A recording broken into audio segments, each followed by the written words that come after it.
নমস্কার, আমি গৌরী সেন। আজকে আমার কবিতার জন্ম। যেদিন তুমি আমাকে ভালোবাসি বলেছিলে, সেদিন এই কিশোরী মন লজ্জা ও আবেগে যে ভালো লাগা অনুভূতির জন্ম দিল, সেদিন সেই ক্ষণে কি কবিতার জন্ম হলো? চাঁদনি রাতের নির্জনতায় জানালার বাইরে দৃষ্টি যখন পূর্ণ রাকার উজ্জ্বলতায় নিবদ্ধ, আমি বলি তখনই কবিতা জন্ম নেয়। তুমি বলবে, চাঁদকে তুমি গভীরভাবে দেখেছ কি এর আগে? আমার ভালোবাসার রং ছড়ালো যেদিন তোমার মনে প্রাণে, সেদিন তুমি দেখলে চাঁদকে নতুন করে নতুন রূপে।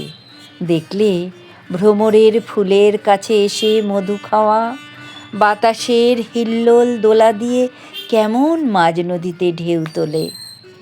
এরা সবাই ভালোবাসার দোসর, তাই এরাই কবিতার জন্ম দেয়।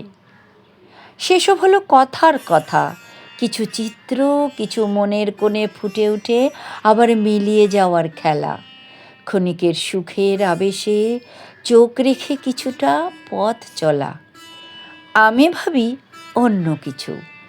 হৃদয়ে লালিত ভালোবাসা যখন স্বপ্নের ডানা মেলে সীমানা ছাড়ায়, তখন আচমকা যে আঁচড় লাগলে হৃদয়ে গভীর ক্ষত সৃষ্টি হয়, যার অনবরত রক্তক্ষরণ বাইরে থেকে কেউ দেখতে পায় না, তখনই কবিতার জন্ম হয়। তুমি বলবে, সে তো বিরহের কবিতা, শোকের ছায়া। আমি বলবো, তাতেই রয়েছে ভালোবাসার নির্যাস। এখানে কোনো ছলনা, কপটতা থাকে না। হৃদয়ের মাঝে থাকা নির্মম নিরাবরণ সত্যগুলো নেমে আসে কবিতা হয়ে। বিরহের শোকে বইতে থাকে প্রেমের আখ্যান। কবিতা হয়ে ওঠে ভালোবাসার জীবন্ত গাথা।